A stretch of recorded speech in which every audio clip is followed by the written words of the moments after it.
All right, everybody, welcome to the kitchen table. You guys know me. I am Kenny D, and I have a really, really great guest today. He was turned on to me by my last guest, Ben Wallach, Navy SEAL, Peoria firefighter. And this guy right here has got, he's got some resume. It's longer than a CVS receipt, if everybody knows what CVS receipts look like. It's so long. But in 1988, he joined the Peoria, Illinois Fire Department and was promoted to fire engineer. That's the chauffeur in FDNY terms. In 1996, promoted to hazardous material coordinator in 1997, and then promoted to captain in October of 2002. He was responsible for organizing, developing, and coordinating training for the hazardous incident team, consisting of teaching firefighting courses, hazardous material awareness, operation technician A and B, confined space, HAZWAPA, HAZCOM, weapons of mass destruction, terrorism awareness, operations, technical rescue, clandestine drug lab, all levels, and I mean many, many other courses. I can't even tell you how many certifications this guy has.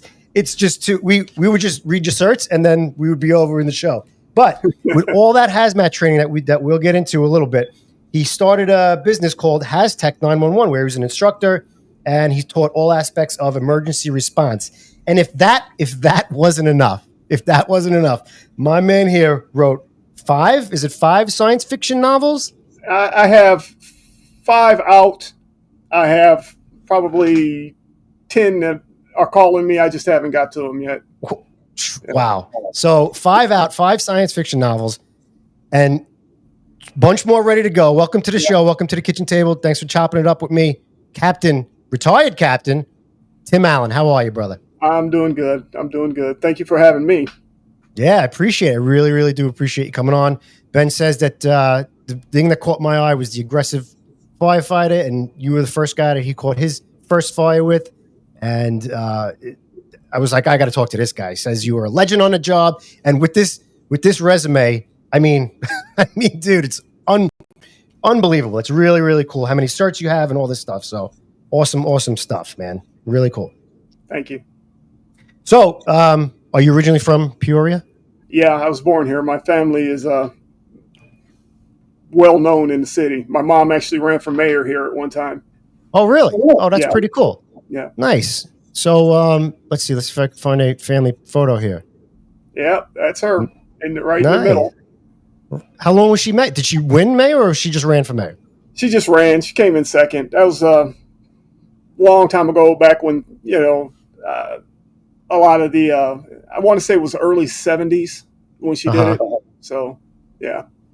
That's a good looking family right there, my man. Thank you. Nice. Awesome. So what kind of childhood did you have? You have a pretty good childhood? Oh yeah, we had the best back then. You know, the street lights come on, you hear that click and you better start running home. And I remember sitting on the porch hearing my name, Timothy, like, oh man, it's time to go home. And you race home. Just nobody wanted to get a whipping back then. And back then the neighbors could whip you.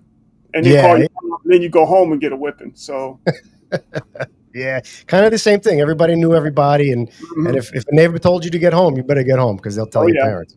Yeah. Nice. Let's get another picture here.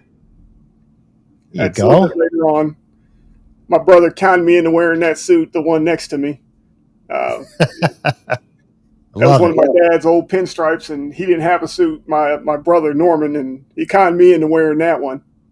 So nice. I'm in a pinstripe suit. So that's all your brothers and sisters? Yes, there's 10 of us. Wow, 10. What? Where are you in that line of 10? I am the baby. I'm 10. Nice. So am I. We have something in common. I'm the baby of 5. Yeah, not 10, but 5. Your parents were pretty busy, man. I got to tell you. Yeah, they were, I guess. Yeah. What kind of kid were you? Did you play sports? Were you athletic? I was bony, freckled, and full of pimples. But I was. I thought I was tough. We had the neighborhood bullies at one time. You go home one way, you run into this family that beats you up. You go home another way, you run into another family that beats you up. Yeah. And I think when I got about 11 years old, I just got tired of it, and I was getting one of my friends was getting beat up in the front yard, and I was just standing there watching, and something just made me go, I wish he would touch me. Yeah. Which means he did, and I actually hit him back, and after that, I wasn't bullied anymore. So you know how that works. You hit the bully, and they leave you alone. Yep, you stick up for yourself, and then they realize that, if I keep picking on this kid, I'm gonna have to fight every day. So there you go, nice. And from then on, it was what after that? Were you into sports after that or athletics? I went to Manual in Peoria. I played freshman year football there. Then I went to California, Skyline High in Oakland, California. I went 2 years there, and then I came back and I played football and wrestled at both of them. Really? Went to California, huh? From Illinois? Yeah. Oh, yeah. Wow. That's my brother was out there, so I went and stayed with him. Okay, cool. Is this your football team? That's my JFL team that I coach. Okay. Oh, all right. Oh, all right. You're coaching. Yeah. I'm in the back there. See the. Yeah. Okay. Yeah. There's so many pictures here. I'm popping up stuff from. All right. So you go to what years did you do in Oakland? Sophomore and half my junior. Yeah. Did you? Now Oakland's a tough area too. So did you have any problems out there? No, it wasn't. Did a little bit. It wasn't like that then. That was. I graduated in 82, so that was 81, 80 and 81. It wasn't. I didn't think it was bad out there. I walked all over the place. I was right down the street from the Mormon Temple. We lived in that neighborhood, and I thought it was nice. I went to the parks, and it wasn't like it is now when you look at the news. I don't remember any of that being like that. Yeah, they're going through a tough time over there right now. Yeah. Sure. So you come back, do your senior year in Peoria? Is that right? I wound up getting expelled. Oh, dude. Why? I got a few too many fights. And I wound up having to take a GED. All right. Expelled. Oof. Yeah. I got kicked out the district. Oh man, how did your family take that one?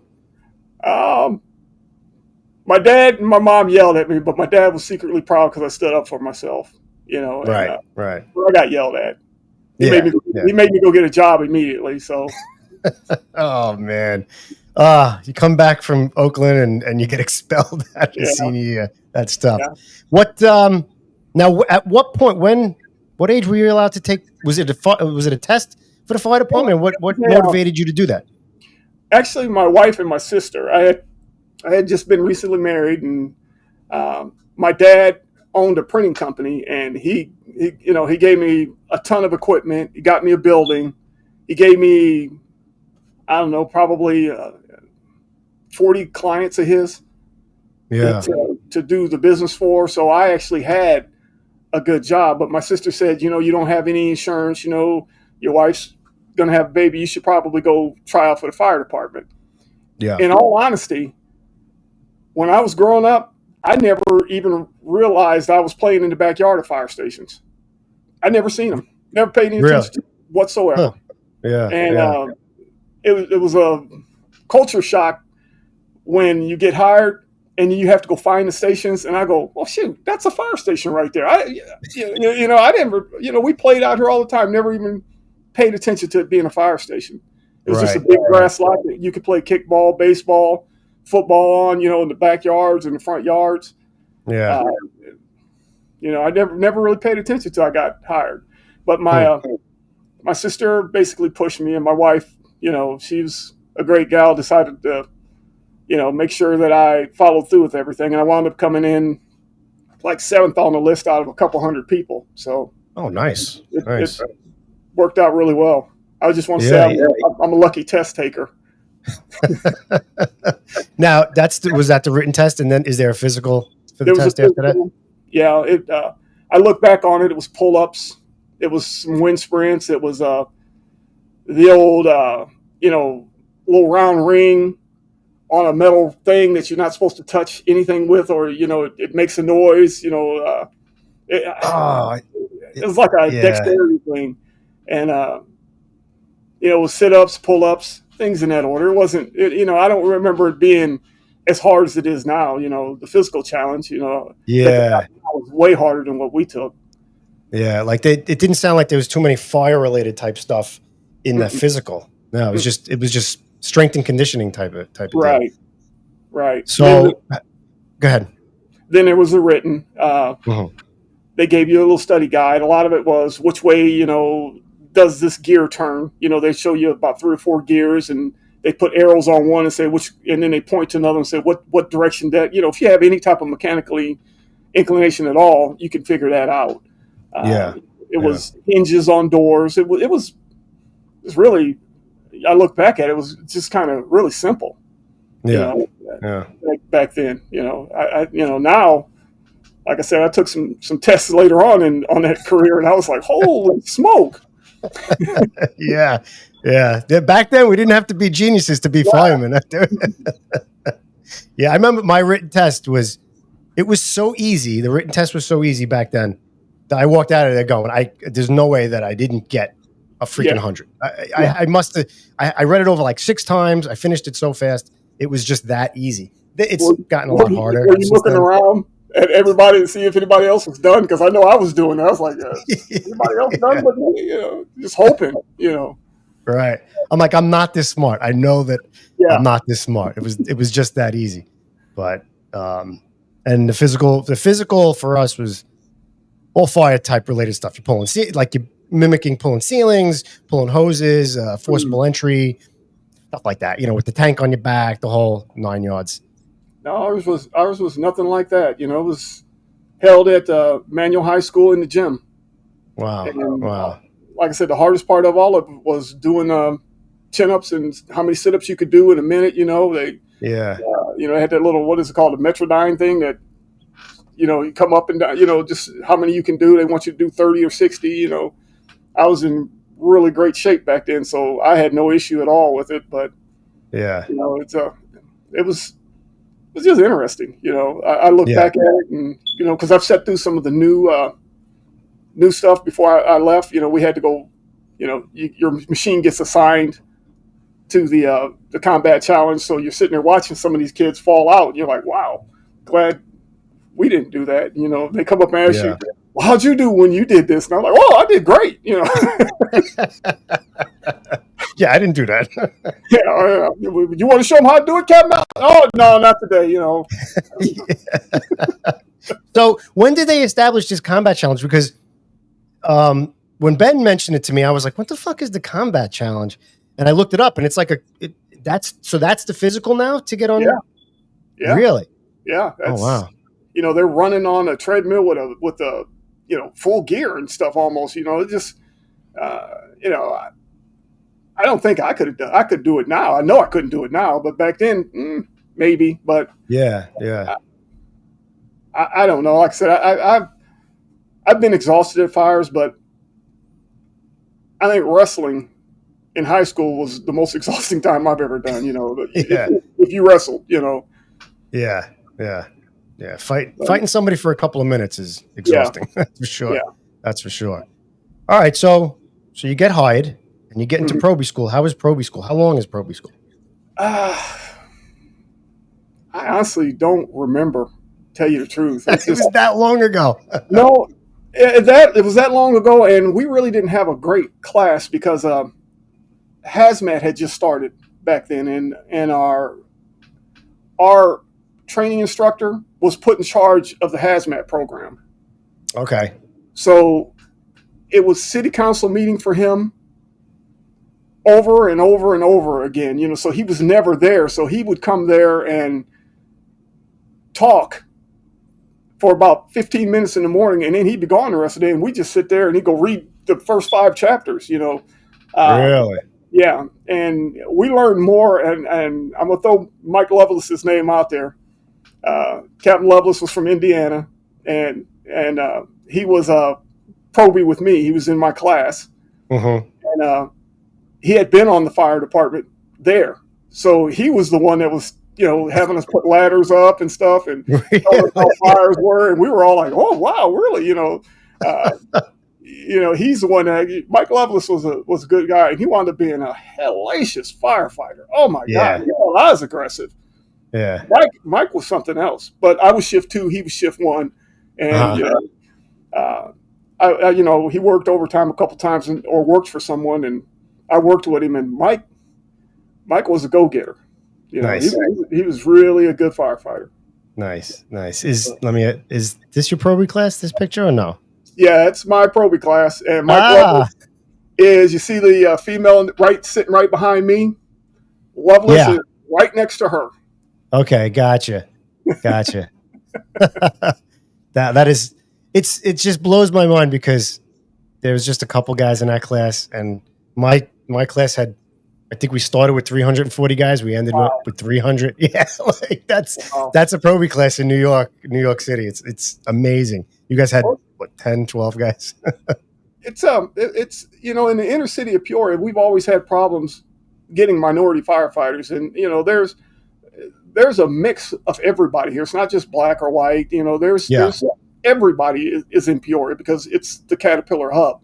At one time, Caterpillar had 5 or 6 plants here making 5 or 6 different products for their international tractors and everything. So Peoria at rush hour was probably, if you're trying to go over to East Peoria, you could be stuck on that bridge, and the bridge is not that long. It's maybe a mile. Yeah. You'd probably be stuck on that bridge for 2 hours. Trying to get on and off because of the rush hours. Oh, man. Now, you'd mentioned that Peoria had a tough time always getting minority firefighters. Why do you think that was? I don't think there's no volunteer system in Peoria. Mm-hmm. Okay. And like I said, I never even noticed the fire station growing up. And there were 3 of them within 2 miles of my house. And I remember playing in those yards and, rolling snowmen up and doing stuff there and, playing in the back of them. But I didn't really pay attention to being a fireman. It was something that we didn't even think about, back then. Right. So there was probably no active recruitment campaign in the city, or was there for anybody, or not just? There is on the. I don't know how to word that. I'm not placing blame on anyone or any. Right. I just don't think it was something that certain people paid attention to. It was right. I'm not going to do that. That wasn't. It wasn't available to me. I wasn't aware of it. In high school, I never thought about it. I had met people in my class that had told me that they had taken the fireman test like 4 times already. And they asked how many times I had taken. I said, well, this is my first time. And they were, incredulous that I made it on my first time. And I was like, well, dang, dude, what number did you come in? And, versus, I was number 7 out of a couple hundred people. And, I didn't find it that hard. Yeah. So, but I don't think it was pushed in the high schools. Right. For us, I think more military. Like my best friend, who wound up being my engineer at work for a few years. He wound up going to the military. Really? So, okay. Yeah. He went to the military first and then got out and became a fireman. Right. Yeah. Mm-hmm. Yep. He was working at the hospital, and I ran into him. I said, dude, how come you don't take the test? And he said, they ain't gonna hire me. And then he ran into another older fireman, and he told him to take the test. And then he finally went and took it, and they hired him. And then he got deployed. He got called back and got deployed to Iraq. Man, yeah. But we've had lots of guys do that. Yeah, that's happened to lots of guys. But they held his spot, and he came back, and he wound up doing 27 years. He retired the same day I did. Oh, nice. You guys combine your parties? Sort of, kind of. We still hang out to this day. I actually seen him yesterday. Yeah, nice. Bought me a whole bunch of margaritas. So nice. That's awesome. Now, I remember growing up, there was no recruitment for the fire department in New York City. It was just, I don't even remember there being recruitment for any jobs. It was just where we lived. Everybody was a city worker. It was cop, fireman, sanitation. And it was just passed down. It was like, oh, you got to take a city test. You got to take a city test That's what the pension is and the benefits. And we just took it because we took all these tests. We took every test because our parents and their parents and my friends' parents took it. So, but the job has had a big active push in the last, I don't know, 10, 15 years to recruit more minority firefighters. There was a lawsuit back in the day. There was a hiring freeze.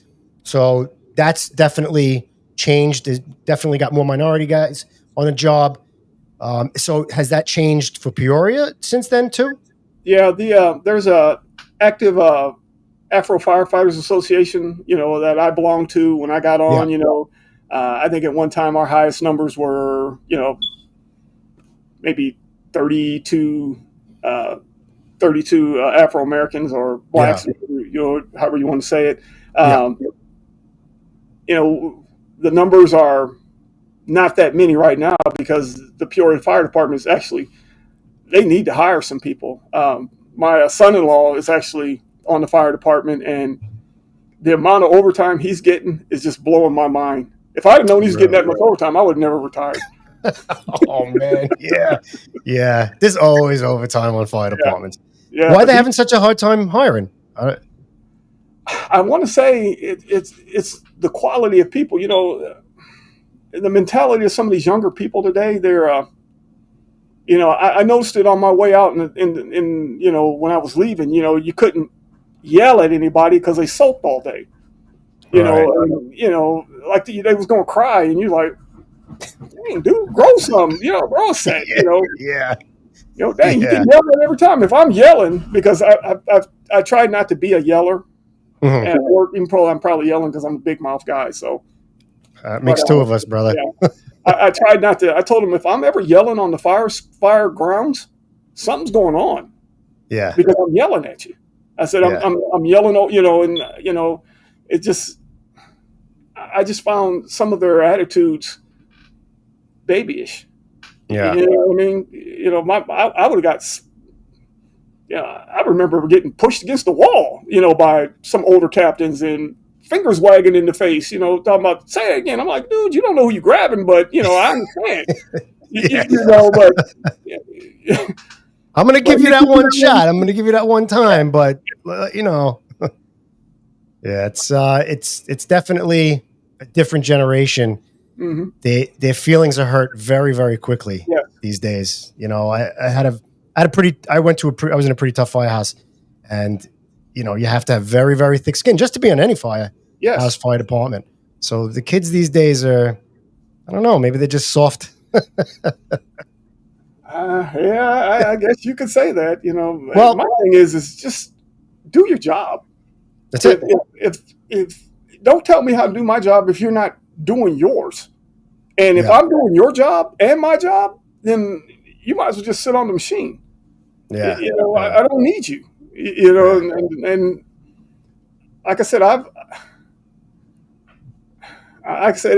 look back at some fires where I've had some people that I'm like, you didn't learn how to do that? I've had people jump off the machine to catch a hydrant and forget the hydrant bag.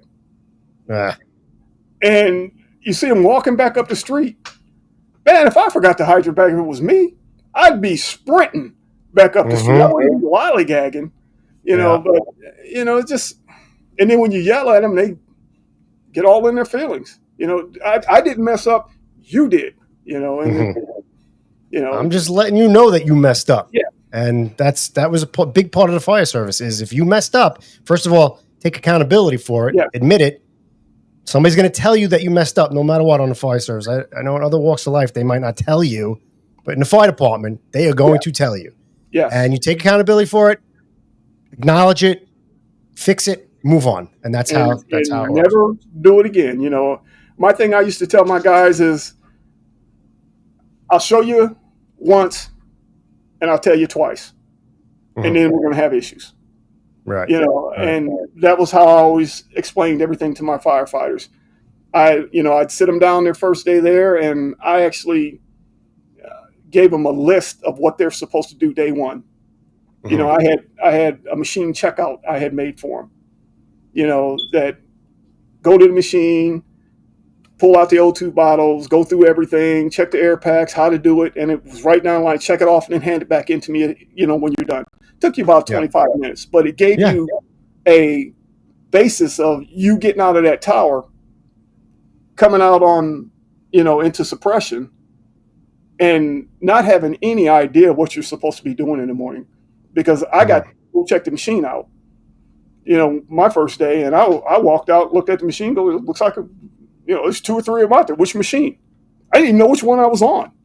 I didn't, you go to station 10. Yeah. And you go up there, and there's 2 trucks stored in station 10, and there's an engine that doesn't say engine 10 on it. So you're like, well, which one is, what are we doing up here? Yeah. Unfortunately for a lot of guys, you just they throw you out without giving you any information. And I swore if I ever got in charge, I would never do that. I would make sure my guys knew what I expected of them, and I would never make anybody do anything that I wouldn't do. Yeah.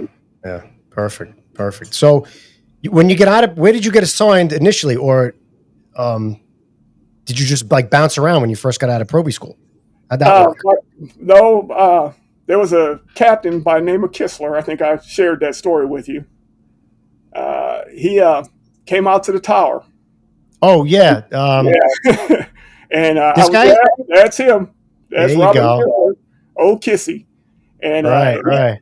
He came out to the tower and asked where the Puerto Rican was. And I was like, did you look behind you? In the glass? Apparently they thought I was Puerto Rican when I first got He really thought you were Puerto Rican, or was he just breaking your balls? No, he thought I was Puerto Rican. Oh, man. He came out and he grabbed me on my butt and kissed me on the cheek, and I'm sitting here going, God, I'm going to get fired day one because I'm going to kill this dude. He keep doing this. He's squeezing my, and the instructor's sitting there just laughing his butt off, and, but he was my proby captain. Yeah. He came out there, and, man, I was like, wow. But, I came to find out that he was one of the biggest practical jokers in the world. My favorite story about him was, when I was first in that firehouse, I was with him and a guy they used to call Pooh Bear. His name was Fred Sealing. And it was engine 10, and, it's a bunk room, big lockers in between. He slept on one end by the bathroom, and I slept all the way on the farther side at the end.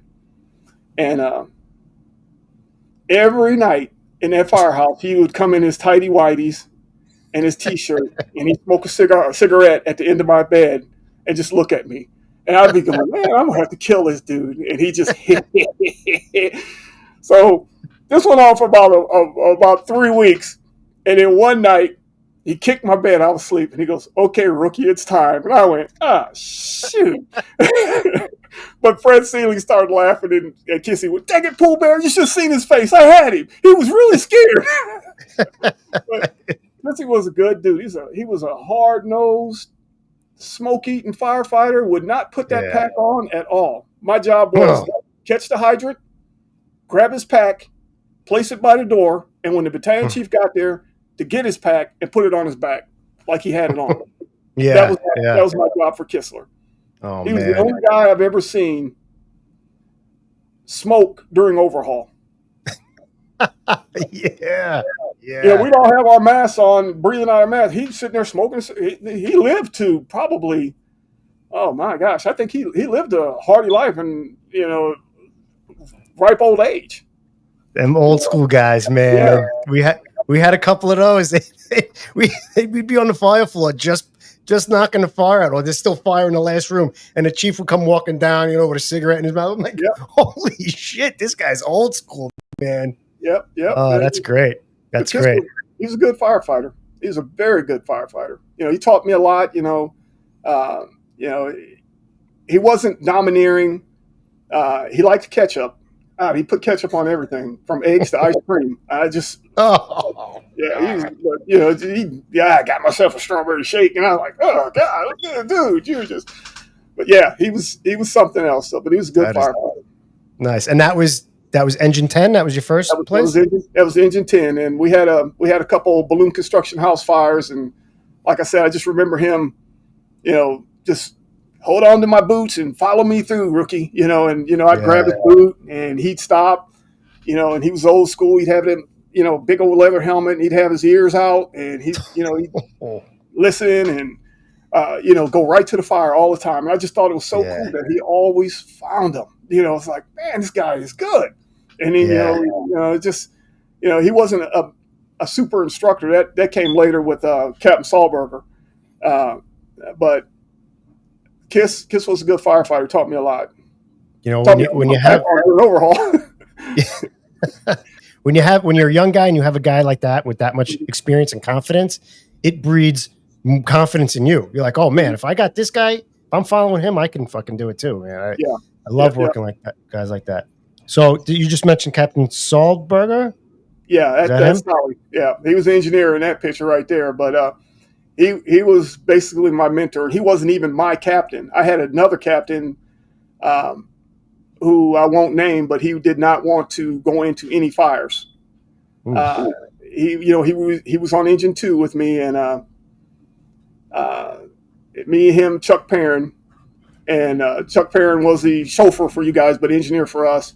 Yeah. And this captain would actually pull a 2.5 off on every fire and charge it at the front door. And then he'd disappear. And I'd be standing there with that 2.5 going, this is because I was only up with Kissler for maybe a month and a half, 2 months or so. And Sollberger was on truck 4. I think it was truck 4, and he would come find me, and he'd go get an 1 3/4 off the machine, bring it in here, and I'll take you in. And I'd follow him in, and he'd stop. He goes, "Okay, what do you feel?" And I go, I'm full geared up. He goes, "Take your glove off." He goes, "What do you feel?" And he goes, "Put your hand out there. Where do you feel the heat at?" I go, "I feel it to the right." He goes, "Okay, let's go to the right." And then he'd take me further in. He goes, "Now what do you feel?" I go, "Well, still hot to the right." He goes, "Okay, expose the ear." What are you hearing? And this was the time when, you're dragging your pack, because we had the big, 2.2s, what they call the big old bottles, the big metal bottles. The 45-minute cylinders? I call them. Yeah, big heavy ones. And, you didn't really have your mask on all that much. And, I'd be following him in, and he taught me more than anybody. And he wound up being one of the best firefighters that I've ever seen in my life. He was extraordinary. That's great to be on the fire floor and being taught like in live, like right there, in stereo, freaking right. Oh, take your glove off. Feel for the heat. Oh, it's good. In an active fire. That's awesome. Feel the heat with your ear. We're going to the right. That's amazing. What are you hearing? What are you seeing? Don't worry about where it is. Feel the couplings. You know which way you came in. You know which way it is out. All you got to do is follow that line back out. Listen. What are you hearing? Don't listen to the sirens. Don't listen to the other machines coming in. Don't listen to the roar of the machine. Listen for the roar of the fire. And that's the kind of guy he was. We had another fire with him where I have never seen anything like that before, but it was a lath and plaster ceiling in this room, and we had the fire out. And we had put our hose lines down, and all of a sudden, all that lath and plaster ceiling just came flat down, and that room lit up. Really? And we couldn't find the hose line, and it was Eddie Cagle, myself, and Andre Harper, and Captain Sollberger in there. And we were panicking because the flame went up the front door, it went up the windows, the walls. It was just hot. We were just boxed in. Yeah. And Sol was just standing there. He goes, "Okay, guys." He goes, "The line's on the floor." Yep, and he's screaming, yelling it. He goes, "Just drop down on your knees, move that stuff around, and find that nozzle. You guys can do it. Yeah. Don't panic. Don't panic. Don't panic at all." And we're sitting there throwing lath and plaster and all the stuff out the way, and we finally found it, knocked it down. He goes, "That is why you don't panic." He said there was never any need to panic. He goes, "I was standing in the doorway. The door's behind me." He goes, "How many of y'all realize that?" And we were like, "Well, yeah, kind of think about it. You were standing in the door." It was just, he goes, "The big thing about firefighting is to think." Sollberger was something else, man. That's great. Sounds like a great fireman right there. Yeah, he's Yeah. good. He was a big practical joker too. Only fireman I ever seen get in a water fight at a firehouse, and then seen kids on the street who were laughing, and he sprayed the kids with the water too. Him and Captain Yang go at it. Byron Yang. Byron Yang wound up being my captain after that other guy got put out of that firehouse. This guy here, hold on. Yeah, Captain Yang. Yeah. There you go. Yeah, Byron was a good guy, and him and Solly would, boy. I remember hearing that truck go out on the fours, and the engine four and truck four go out, and Byron would shake our beds, come on, we gotta get up, and we go over to the forehouse, and we put all their stuff outside, beds, gear, everything, or throw them down. While they were out on the call, we just rearranged the firehouse. And this went on back and forth because they did it to us, we did it to them, and this for 2 years. This went on. Oh man, that's right. Ben said that you guys would hear every run from every fire station in the city over in your hat. Like that was, right. I'm like, oh my God, every run, like a fire on the east side. If you're on the north side, you could hear their runs come in. Yep. So you knew who was there, who was out of the quarters, and who wasn't. So you can go and fuck with them. So and Solly here. Sometimes because Byron wouldn't go on the air, we just go. If he went engine 2 on the air, Solly would get on the line and go, Byron, don't you do that. Don't you dare. He knew. But he knew. They had a good time. And like I said, it's me, Byron Yang, and John Duke. I had a good time down there. I don't think there's a picture of John Duke in there. So. No, I don't know. I'm trying to see who this guy is here. Oh, that's Sollberger. That's when he became a captain. Yeah. Now working with those guys, do you remember? Did you catch your first fire with any of those? Do you remember your first fire? My first fire was with Kissler. Okay. That was a 2-story house full of dog poop too. So we wound up crawling through a bunch of, we had to be sprayed off afterwards. But decon, that's where your hazmat training started. Like I said, hazmat had just started back then. We had just got all our hazmat gear, and nobody knew how to be a hazmat tech. IFSI hadn't been formed officially like that yet. Where the hazmat stuff in Illinois comes from. So, like I said, it was go back and just rinse yourself off. Back then, put your wet gear back on. Next fire, hope you don't get scalded. But those were the rubber coats, the rubber 3/4 boots and stuff that we had back then. We were still able to fight on the back end too. I got to do that. So yeah. You still got on. You got on early enough. When did you guys switch to the bunker gear? We switched in like 1993. Yeah, I was gonna say 91, 92. All around there was that a lot of guys who didn't want to get rid of the 3/4, still, and it was still intermixed on the job, Mm-hmm. Then they came out with the composite helmets, and the old guys, if you had a leather helmet, you could keep your leather helmet. They'd give you another one.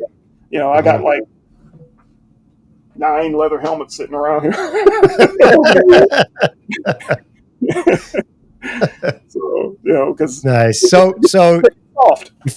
Your first fire was a 2-story frame.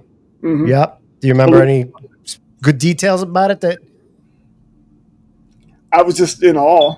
Just just like I said, I was grabbing, Kissler said slap his foot every time you took a step. Make sure you see my boot, because I don't, he disappeared in the smoke, and all I seen was, that boot, and I just slapped the yellow on the boot to make sure I was there. And then I got up there by him, he let me watch him hold the hose. Them old captains, you wouldn't get in the line from them. Yeah. But, probably happened quick, right? Real quick. Before you know it was over. He had it knocked down pretty quick. And you got to remember, back then, it was, it's the same now. There's only 3 people on the machines. You got your engineer who's, doing all the pumping for you, your captain who's taking that line in, and then you got your hosman who's probably waiting to hear charge the line, because he's at a hydrant a block away or so. So that captain goes in there by himself, and I heard you ask Ben the question, how'd you get the line? My thing is if I didn't have to catch a hydrant, I wasn't catching one. I have Yeah. $500. You know, I'm Right. hoping that another machine comes in because I'd always give my report.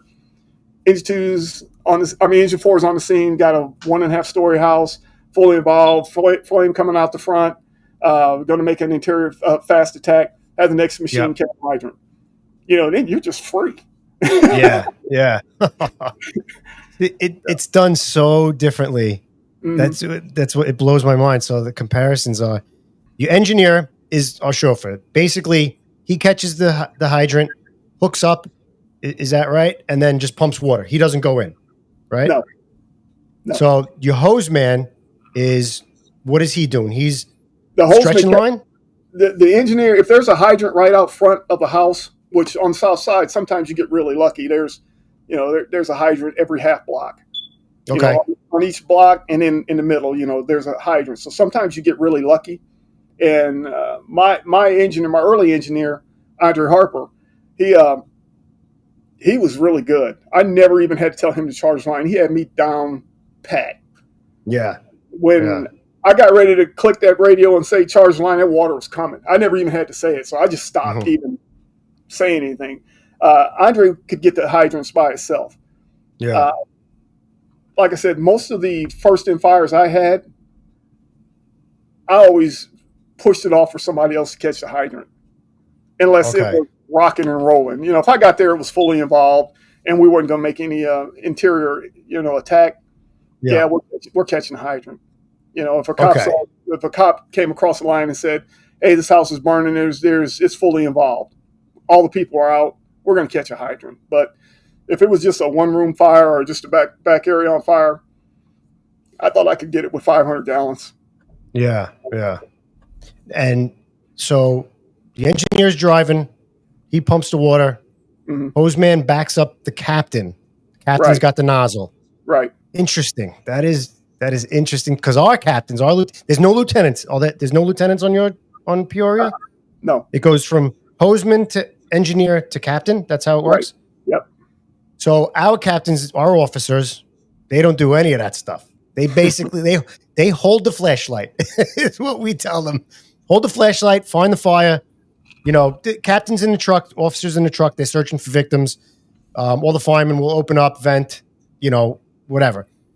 Captain's in the engine, or lieutenant's in the engine. Fire. They help find the fire. Stretch a line to, 5B apartment. Blah blah blah blah blah.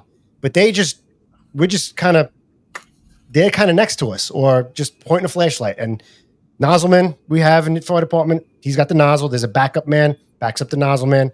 And we used to have a doorman, but that they got rid of that guy for budget cuts. And then the control man controls the stretch, whether it's inch and three-quarter or 2.5. And then the chauffeur stays with the hydrant, hooks up, pumps the water. So we got the firemen operate the nozzle or the hose, and the officers just kind of, just go here, guys, and that's pretty much it. Wow. So it's interesting to know that the captains actually operate the nozzle. That's wild. Yeah.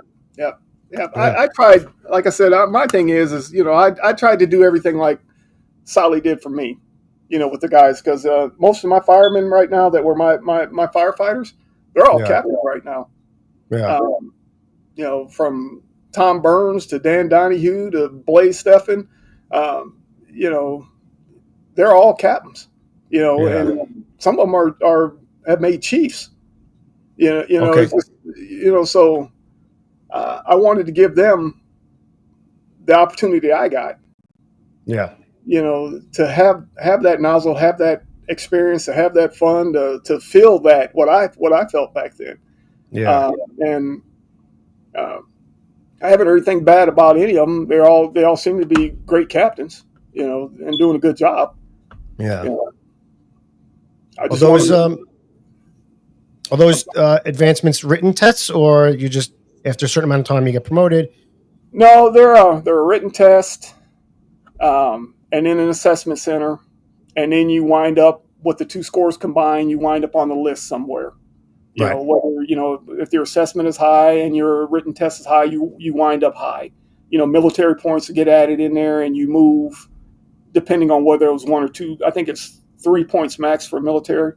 Yeah. At least it was back then, and you move to wherever that puts you on the list. And then as people retire, you know, number one retiree, this guy retires, the number one person on the list takes that spot, and it just does that, you know. And when Right. somebody gets, you know, sometimes a captain will go from, make that battalion chief slot, and you know that's like a double promotion sometimes for some guys, and Yeah.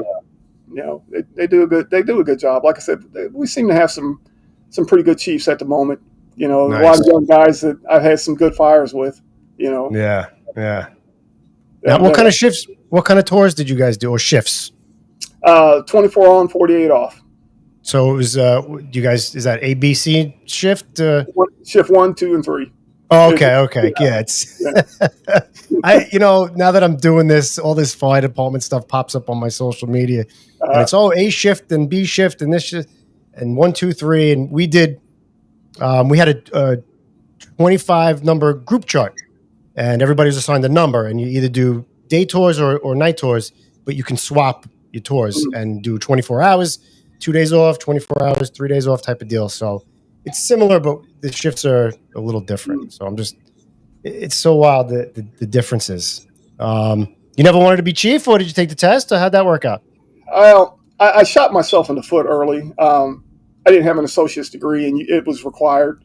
I wound up sliding all the way through on the chief's exam and getting up there, and then got called in the office and goes, you're missing an associate's degree. I go, yeah, I know I'm missing it. Didn't you? You need an associate's degree to fight fires? I didn't know that. But I shot myself early. I was only a class away, and they gave me the opportunity to go get it and remain on the list. But I didn't like battalion chief. I was too nervous looking at fires that I'm looking at, and I'm going, what's right there? It's right there. You want me to go get the line and go put it out myself. And I just didn't want to be that guy. And the attitude of a lot of the guys who were my friends changed at me. Nothing negative, but it went from, hey, Tim, how you doing, to chief. Yeah, I didn't like that. I was no longer one of the guys, and I liked being one of the guys. Yeah. My last 2 years before I retired were the most fun times at the firehouse I've ever had in my life. I have never had as much fun as I had my last 2 years, and Ben was there in those last years. I had him. I had Dan Donahue. I had Tom Burns. I had Roger Traver. Blaze, all practical jokers in their own stance. But the funniest one of all was a guy named Captain Tyson Picarney. Oh my gosh, I love me some Tyson. Man. I don't know if I have any pictures of him. I don't know. Did you send me any? Him, I might have. I don't know. Yeah. I'll start throwing a picture. But go ahead, tell me about Captain. That video you saw with the guy when Ben was swinging the axe, the guy with the knife. Tyson, and you could hear him talking, like poking the thing, like yeah. At that firehouse, those last 2 years, we were hiding from each other to stop from laughing. Man, that's great. You'd be laughing so hard you'd have a headache, your stomach would be hurting, and you look like you got beat up because you were crying because you were laughing, because it was all day long. All we would do is laugh. Yeah. I have never wanted to get to work early in my life, except those last 2 years. Nice. Because we had such a good time at the firehouse. Man. Tom Burns and Dan and Blaze. Well, Dan was a very good guy, very super smart guy, super smart kid. He's captain now, but we used to tease him and mess with him, and he could take a joke, really good. Tom Burns, went from Big Tom Burns to Little Tom Burns, back to Big Tom Burns. I liked Big Tom Burns. Big Tom was my hostman for a while, and I used to find the little spots on the house to go through. A lot of it's gravity heat down there, and they'd have room-to-room registers. Like this register and this register. There's no underneath it, but they just connected to two rooms. I'd kick them out and crawl through them. And, it was one of those, really hard to get through. And then I'd turn around and stop. This house is on fire, too. And I'd hear Tom in that mask going, what the fuck? Do we go through the hole? I'm falling down something out here. And he busts through the wall, come find me, then I'd crawl back out the door, dragging the hose line, messing with him. I'd go through a window instead of the door, and he'd have to come through the little bitty window after me, just messing with him. But he got me back. He fell down some stairs one time, hurt his knee. I felt bad for him. But I was laughing when he fell until he hit me. I was on the landing, and I watched him miss a step. And he turned a full circle and just came down on his knees. And, blah, blah, blah. And I was sitting there laughing. And then I realized he was coming at me. Ooh. And he smashed me against the wall. I was like, oh, man, But I had some great fires with Tom. Tom nice. Tom was hilarious, Man, sounds like a lot of fun. A lot of fun. Yep. Who's is this one of the guys? Who's this? That is my son-in-law. Oh, that's your son-in-law. Okay. Yeah. He nice. He married my daughter, and his dad was actually a firefighter too. Awesome. Yeah. So me and his dad were on the job together for 16, 17, 18 years or so. Wow. He was on a different shift, but yeah, I knew his dad. Yeah. They met at church, so I can't complain. Yeah, but that's pretty wild. You were a guy for 16, 17 years, and then, he becomes your son-in-law. His son becomes your son-in-law. That's pretty wild. Yep. There's I think you'll see Tom. He's on the stairs with me. At like the Christmas party? Yeah. Is that like a Christmas party? That's Tom, number 3 down from the top. 1, 2, 3. Okay, I got. Oh yeah. Yeah, and that's look at that orb on Tony Artis's face. Yeah. Tony Artis wound up being chief of the job at one time. That was a hard-nosed guy right there. Chief of the job, the whole job. Here's another picture. That's Andre Harper, the one on top. And that was my crew right there. Me, Tom, and Andre for a long time. It was at my mom's house. We used to go up there for Christmas dinner and everything. Oh, that's cool, man. That's cool. Yeah. On duty, showing up at the house for Christmas. That's what it's all about. That's the brotherhood right there. That's family. Yeah. And I miss that so much. That's pretty cool, man. Very cool. Now, go ahead. So you were going to say something? I don't remember what it was. You get old. Yeah, I know. Oh, I know. So I was going to say maybe you didn't make chief because you got a little slapped on a wrist there for something. A little report that you made. It wasn't taken too kindly by the superiors. What was that all about? By one superior. There was a guy who got promoted, wound up being chief, and nice guy, good technical firefighter, but I think he tried to curve me too early. He never gave me the chance to be Captain Allen to Chief, whoever he is. I'm not going to say his name, but he never gave me the chance to do that. He decided to come right out swinging, but like right away. Yeah, this is the same guy that sat at the table with me that I relieved in the morning on my shift. And I relieved him, and he would sit there and complain with me about the front office. But his thing with me was, I know how you feel about the front office people, and you're not doing that to me. And like I said, he never gave me the chance to be Captain Allen to his. He came out swinging. Every time he could put his thumb down on me, he tried to. And granted, I'm not. I am an envelope pusher. I will push the envelope as far as I can, and if I can get under your skin after you try something with me, I'm going to make it as hard for you as I possibly can. And I think him giving me a day off was his way of, I'm costing you money now. I ain't give a shit. Excuse my language. It's a day. I think I put a Kelly day on the end of it and another vacation day, and I think me and my wife and my friends went to Cancun. So he gave me a free day off. I might as well use it. Yeah. But I'm not totally innocent because, like I said, I do push it. And one of my friends who was a chief always told me, he goes, pick the fights you can win. He says, but I don't know why I'm telling you that. He says, because you're going to fight every one of them. And I just, if I just didn't think something was right, I'd stand against it or try to stand against it. And, if I lost, I lost. You know, I was told that I needed to redo that report by the union, or I was going to get a day off, and I told them I'd take the day off. I didn't give a shit. Excuse my language, but I didn't. Now, it started with a different report, and they didn't. It wasn't. Now, let me just read the first sentence of this report, and I bet I could just see with people's faces. Arriving from the north of the house, I noticed a golden halo over the tree line. The color was like a morning sunrise, bathing the air above the home in a gentle, angelic wonderland. They probably read that and were like, "Oh man, what the fuck?" So this long report, like I don't know if people can see it. It's 3 pages.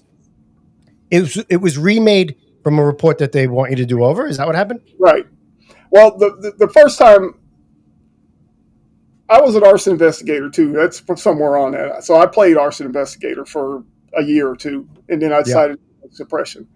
And they came out with some new forms that were just asking stupid questions, and I thought the questions were dumb. I don't even remember what all of them were, but some of them were so ridiculous. This whole house is burning up, and it's the whole thing is fully involved. And he asked me, "Did I hear a smoke detector?" Where's the smoke detectors working? I don't know. Did you see any smoke detectors? No. Yeah. I understand. What the context of it is, but some of them didn't deem to be answered, and I wrote that. Doesn't need to be answered. Doesn't need to be answered. They didn't like that. And then I got called into the office, they told me I had to rewrite the report on everything that I felt, seen, everything, just put my heart into it. And I told them, I said, well, you're not going to like that. And that's where that report came from. That is something else. They went from a basic one to that one, and that one got me a day off. I mean, and it literally has got to be something. Is this how you started writing? Is that when you started writing? I was in the course of writing at the time. My mom owns a newspaper. Okay. And, she owned a newspaper. My sister runs it now. My mom passed away, a couple of years ago. But I used to write an article for it.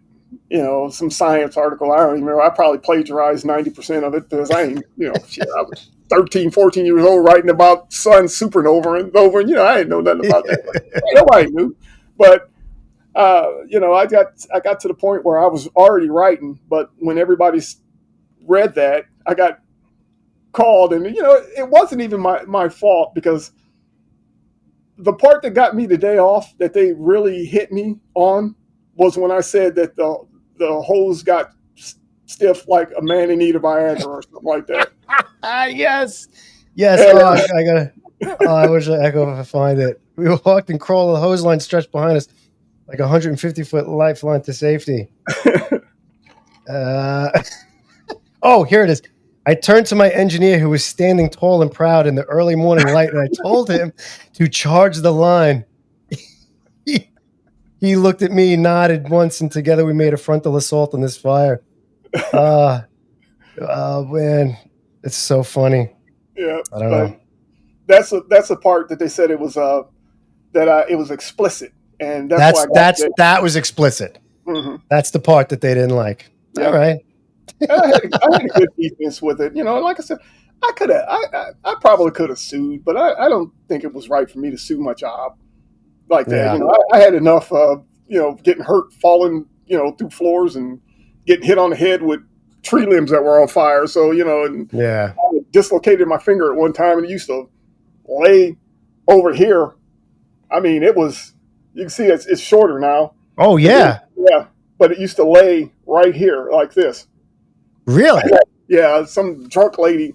It was dislocated before from a training accident. Yeah. We were doing something at the tower, and I came out and I showed Greg Walters, my finger. I said, "You think something's wrong with this?" And it was laying over here. He went, "Oh, dude, oh!" So I went to the emergency ward, and they snapped it back in, and it was sore for a long time. And then we had some drunk lady that jumped off the viaduct. Don't ask me why. She was just drunk.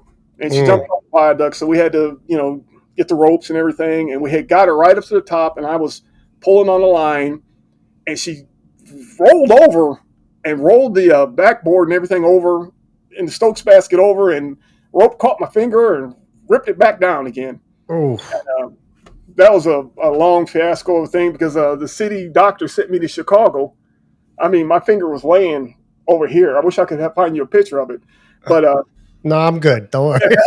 I went to the city doctor, sent me to Chicago to a specialist, and he goes, well, let me see that finger that they're saying nothing's wrong with. And I showed it to him. He goes, what the heck are you doing up here? He goes, you're going to have surgery to straighten that. He says, you'll never be able to bend that again. And he was right, because they sure took that joint out of there, and it won't bend no more. But oh man, the city doctor, they're not your friend. They're for the city. Yeah. Were you a captain or a hostman when that happened? I was a captain. You were captain. Okay. Yeah. Wow, man. So aside from that, do you have any? Like, I want to ask you, do you have any, as aggressive as you are, and the department? Do you have any significant fires that you remember? Were like, oh shit, this was a tough one, or tough going in, or just you knew it went bad, or anything like that. You have any of those memories? I've got a couple of them. We had one where it was on a Christmas night. I don't remember the exact year, but I was on Engine 3, and we had a house fire come in down in the newer area off of I want to say it's 6th Street now, but there's another name of that area right now. But it came in that there was the grandmother was wandering around the front yard. She was burnt to crap, really bad. But she kept trying to go back up into the house. And when we get there, she said, the baby's upstairs. And it was me and Steve Rada.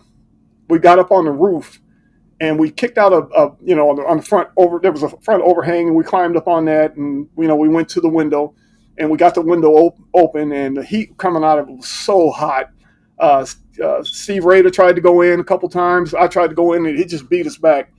And finally, I just said, screw it. And I just dived in the window.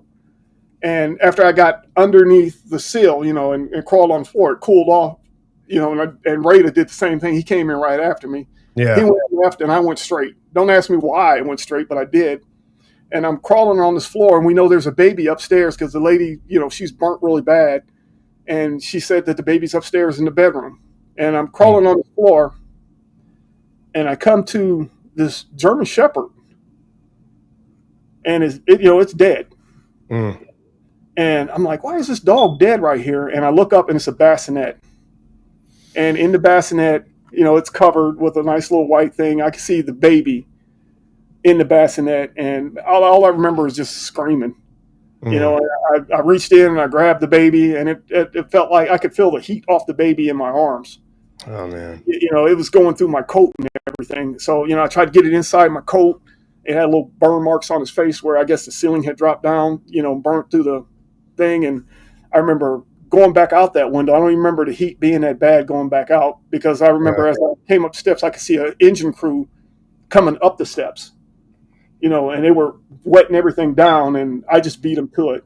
And I ran out the window, and I handed the baby off to a paramedic, not that from AMT, one of the paramedics off the ambulance, climbed up the ladder and took the baby from me. Oh, wow. It started, giving it CPR and everything, because I had my mask on and everything. I couldn't do anything. Yeah. And I just remember seeing him run for that. But like I said, that was me and Steve Rada. He's actually a battalion chief now. But he, like I said, he was a little dude, but bravery wise, Rada wasn't no joke either. He was in front of a lot of guys messing with him because he could take it. Yeah. But he wound up proving a lot of people that he's a good strong dude. Like I said, his fighting skills, they're on par. They're good. Yeah. That's a tough one, man. Those are the ones that stick with you forever, man. That's something like that. Yeah. And I wound up going to the funeral for that. I didn't go to many. I found a lot of people who were burned before. We've Yeah. we've been doing overhaul and found people. But we in vacant houses, found them burned. Sure. But that one really got to me. I wound up going to the funeral on that one, and they wound up trying to sue the grandmother for the house fire, and it was just a Christmas tree that ignited that whole fire. Oh man, they go up so fucking fast. Yeah. But that lady was burnt bad. She was just wandering around like a zombie in the front yard, and she kept still trying to go up them stairs to get that baby. Wow. And, it's just that's one you never forget. We had do they have like the FDNY has like counseling services now and stuff like that? Like it took a long time to get a unit together, but it's a lot of retired guys, and it's confidential. Does Peoria have anything like that, like a counseling service for the firefighters? They do, but back in those days, when I first came on, I remember the guys. We had a fire where some guy nailed all the doors shut and burned all these kids up in a house. I wasn't a part of that one, but they wound up trying to de-stress everybody on that, and the guys kind of de-stressed themselves at the firehouse because that's what we do. We go back, talk about it, and they call you and say, if you need something, let me know. And I had another fire where the guy Blaze fell through the floor on a fire. I look back at that one because that was a big learning one for me, because I thought I was invincible back at that time, and it came in as a house fire in the basement. And I looked at it as okay, it's just a basement fire. Then it came in as someone possibly trapped in it because we saw somebody in there today. Yeah. And then we get on the scene, and the neighbor comes out and goes, well, I know the old man is in there because they were, we seen the lights on today and the cars in the driveway. Yeah. So I went from, okay, I should go around the back and go through the basement to go try to make a fast attack and see if I can, if the guy's right inside the front door. Because as well as I do, usually people are collapsed within, 10, 12 feet of the door one way or the other. Yeah. We get in, and I have my hostman, Ralph Phillips has his hostman, which is Blaze, and we go search. And I remember going through this house, and there's so many styrofoam boxes in it. I mean, styrofoam meal containers. I mean, they're stacked up everywhere, and that stuff it burns really quick. Yeah. And I remember, searching and saying, okay, I wound up searching and I hit the back door. That's how far we went in. And it started getting really hot. And I found the basement door, and it had a china cabinet in front of it. And I kept trying to wedge myself through it. And I'm thinking in my head, somebody blow the freaking air horns to end this. And, somebody hit the air horns because I couldn't get down there, and it was getting hot.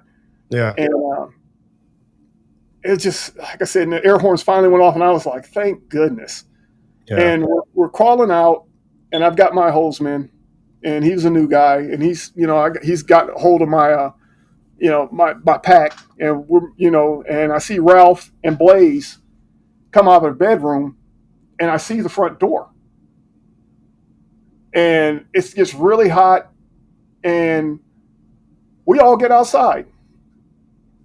And we're outside, and we're taking a par, and everybody's got their par. And I remember Ralph Phillips, and they asked him where Blaze is. Now Blaze was in front of us. I seen him in front of us, and apparently Blaze went to the right a little bit, and the floor gave way, and he fell through the floor where we crawled against the wall to the left. And dogs, and I got to deal with the same thing sometimes. Don't worry. we were on a beam, and I guess the floor didn't give out underneath that beam, and we got out. And I remember me and Ralph ran around the back, and I told Ralph, I said, "Fuck it, let's go get him." We're going back in here. We're going to go get him. So we got our bottles switched out, and Chuck Fugert was my engineer, and we ran around the back, and we were going in, and somebody says, we got him. And apparently, a guy named Mark Morrill Chief, a guy named Mike Morrow's brother, said he was spraying water through the basement window outside trying to cool that basement off. And he said all he seen was a pair of gloves come out of that window. Wow. And he said they pulled Blaze out, and Blaze wound up being burnt pretty bad. But I look back on that one, and like I said, I don't know if I should, I look back, basement fires are bad, you know that. Blaze wasn't my hostman, but he was my friend, and I'd have been, I was very sorry that he got hurt. But I just, my thing was I had a report of a possible person inside the house, but it wound up being all moot because it wasn't the guy inside the house. He had died the week before or something, and he had donated everything to St. Jude. So the people had been seeing the St. Jude people inside the house, and the guy was a hoarder, I guess, and they were just clearing up everything that was going to be taken out. Yeah. And that's why everything was packed, throughout the house like that. But, I got yelled at. I had people come up, jump in my face, talking about, they wanted to beat me up because I got Blaze hurt. And I was like, I don't know what you wanted me to do. You were aggressive for rescue. We risk a lot to save to save somebody, and that's how I looked at it. And that was one of them house fires that just would not go out either. And I remember Chief Olahai was outside, and it was balloon construction, ran up the side of the house. I had went in the attic. I put the attic fire out. Went in the basement, put the basement out. Went back upstairs, put the attic out again. They're pulling the walls and everything. And I come back outside, and Chief Olahai says, "Fire's out." He goes, I look at it, it's just rolling out the top of that house. So we do it again. So about 3 times of that, I come out and I go, "Fuck it, let's just put the deck gun on this damn thing." Yeah. I guess I was a little irate because Chief Olahai goes, "You're done, Tim. Go back to the firehouse." And I got to give him credit. He called it. I was pretty beat to shit. The mine wasn't on the fire anymore, and it's just one of those things. And like I said, I look back at that was probably one of the biggest training fires for me that I ever had, because I swore that I would never be a part of anybody else getting hurt again. And that's one reason I got so wanting to teach guys as much as I could. And to what my thinking is on fast attacks versus what should be done. And I look back now and then, and I don't know if I got into an argument with another chief that day because he's just as aggressive as I was, and he asked me what I learned, and I told him, I said, well, I learned to be a little bit more careful. He goes, well, did you learn that you should never go in on like a basement fire like that again? I said, if there's a report of somebody in the house, I'm probably going to go do just like I did that time. Yeah. I said, because aren't we supposed to try to rescue people? He goes, no, life. You got to go put the fire out first. I go, when I pulled up, honestly, all I seen was a little tiny glow in that basement window. There wasn't even no smoke. Yeah. And when I opened that front door up and kicked that front door, I could see to the back of the house. And by the time I got to the back of the house, that house was just rocking. And I did learn that it's not like I said, I don't know what to say on it. I have to take responsibility for it, but I still would have went in for the rescue. It's just one of those things that you're getting called that there's people inside, an aggressive fireman, aggressive fire department, life first over property, right? That's how it is, life then property. You got to go in and make a rescue. Well, look, somebody's saying that there's somebody in the house. That's what you do. I had dispatch tell me that. I had the neighbors run outside, from across the street and directly next door and tell me he's in there. The screen door was locked. Yeah. The door was locked. The car in the driveway. It all pointed. It's 3 o'clock and 2 o'clock, 3 o'clock in the morning. It all pointed at this is a possible rescue. Somebody's in the house. Yeah. And sometimes you also need, like you said, you went up and down and up and down and up and down, and finally the chief was like, "You're done." Yeah. For a guy like you need a chief to be like, all right, that's it. Yeah. You know, because you'd still go till you dropped. Yeah. You know, so you need guys like that. You need chiefs like that too, to pull the guys, the reins on guys sometimes after a while. Man, that's did Blaze ever come back to the job? Did he get back?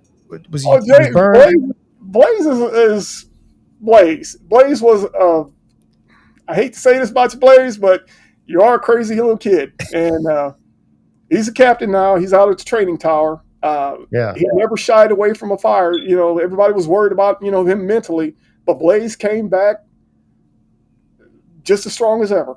Yeah. You know, and Blaze is. I think Blaze took a lot after me too, because he is the biggest envelope pusher in the world. You know, and he'll wear his pants backwards and shirts inside out and shoes on the wrong feet. He's a big practical joker. Wait, let me ask you: is his name Blaze, or did he get the term Blaze from? His name is Blaze. He better be a fireman. Blaze Stephan. And so you can imagine when he was, when he was born to be a fireman. Yeah. With a name like Blaze. Oh man, wow, that's some stories right there. Let me, man, tough. Let me pop up some pictures here. What do we got here? That's me and Andre Harper, and I don't know who that is to the side of me. Yeah, that's hard to say. Side, that's me and Andre. Nice. What about this one? That's Look me. at you. Hacking hose and everything. Yeah. Had the mohawk. Yep. Had the mohawk back then, too. Yep. It's the only place it grows. Yeah. There you go. That's my son and his son. Nice. Is he getting on the job or no? No, he took a different route. He went to the Air Force. Oh, nice. Yep. Awesome. So, and he retires in March of next year. Oh, he was a career guy, huh? Yep, Lifer. Yep. Nice. Yep. That's great. Good for him. Now we're into the hazmat. Yeah, this is some friends from Caterpillar. Some of my buddies from over there when I used to work at Cat, because Cat was hiring us on the side. Yeah. They were paying us $24 an hour to work a 12-hour shift there. And nice. Yeah, it was, back here, that's a lot of money. So, Jay, listen, I'll take anything at this point. So how'd you get into like your resume is hazmat. How'd you get into the hazmat stuff? I was, Chief Ernie Russell basically asked me to come to the front office because there was a position that they were hiring. A guy named Barry Roulette had it. He was coming back into suppression, and it was open, and nobody wanted the job. So I said, you know what? I had made some enemies out on the job, because I was getting into trouble. No. Me and a guy named Andy Perry were notorious pranksters, and we got in trouble for the infamous tomato incident one time at the Three House. Andy had an arm like a cannon, and we used to throw tomatoes, and they got on this guy's Mercedes-Benz, and the acid kind of hit the paint up on it. You were throwing tomatoes at civilians? No, we were just seeing how far we could throw them, but they were hitting something, and they were. We didn't know that car was back there. And they were dropping on this guy's classic car. We're gonna get in trouble for this one. Yeah, so we didn't know till like a few days later when the guy came and called the chief on us, and we had to go wash you and you hazmat for the rest of your career. That's it. So I had gotten into trouble, and I got into an argument with a guy who couldn't take a joke. I won't say his name either, but he couldn't take a joke, and he got sprayed with the how you put tape around the kitchen sprayer. Yeah. Throw the water on, you get sprayed. Sure. I had company over, and he came in yelling at everybody and called me everything except a SOB. And I got in his face and, wound up. I told him I was going to throw him out the window if he didn't get out of my face. And he came to the firehouse while you had people there? No, he was at the firehouse. He was the captain, and I was his engineer. And he just, I was sitting in the kitchen. I laughed because I'm sitting there sopping wet from it, but I'm not going to take the rubber band or tape off. I didn't put it on there. Yeah. So, if I got wet, everybody else should get wet. Was how I looked at it. But, him and I got into it, and he said I threatened him, and he felt unsafe in the firehouse with me. So Chief Russell asked me, said, why don't you take a break from being in suppression, come up to the front office. So I did that for 9 years, and his first thing Ernie Russell told me was, he goes, I don't know nothing about hazmat. I don't care about hazmat. Just make it make money. And we redid the city ordinance, and we started bringing in like $700,000 a year. Really nice. We were charging, any place that had chemicals had to have a hazmat permit, and we had to have inspectors. So that position is still there to this day, and it still has an inspector. But at one time, we were hiring firefighters back to go do the inspections. Everybody in the city had to have a permit. And it wound up being a very lucrative deal. And if I had stayed in that position, I would have probably been the highest paid firefighter in the history of Peoria. Really? Yeah, my retirement would have been huge. But nice. I couldn't put up with certain individuals up there. And my thing is I don't look for trouble, but I'm not going to back away from it. And right. This thing gets me in trouble because I can't shut up. It just, somebody will say, you ain't going to do that. And I go, yeah, watch me. Watch me. Yeah. We're very similar. If something was stupid, I'd say that's the dumbest thing I ever heard in my life, I always say stuff and then I go, oh, man. Well, I'm going to stick by it. I own it. Somebody come up. You basically, did you like start the hazmat program and change, or was there was a hazmat team already, but you kind of like revamped the whole thing, or no? Or how did that work? Yeah. Barry Roulette had started a permitting program that just went for massive chemicals. You had to have thousands of gallons of stuff like an ADM or a Caterpillar, where you had tanks and chlorine and everything like that. I looked at that and I said, well, swimming pool places have chlorine. They sell the cylinders. I said, the hospital has, chlorine. They have all these chemicals up there. I said, the park district has pools. They have chlorine systems. I said, the water company has chlorine systems. So I started going through all the ordinances, and I looked at some in California, and it took me probably a year to get it massaged to an actual ordinance. And I presented it to Ernie, and Ernie took it to the city council, and the city council voted to make it what it was. And our first year, we had collected almost $1 million. Wow. And Ernie said, we can't make that much, because it was supposed to be a self-funding program. Mm-hmm. And he goes, we can't make that much. So we cut it, and then it went down to like $500,000. Then we cut it again. Ernie just said, we're just going to make $300,000. So massage it down to that's what we make. And for 8 or 9 years, we made $300,000. It went to the general fund, but we got to buy every hazmat whoop-de-doo we wanted to, from new DuPont suits to rail kits to you name it. We had, from the vinyl chloride kits to you name it, we got it.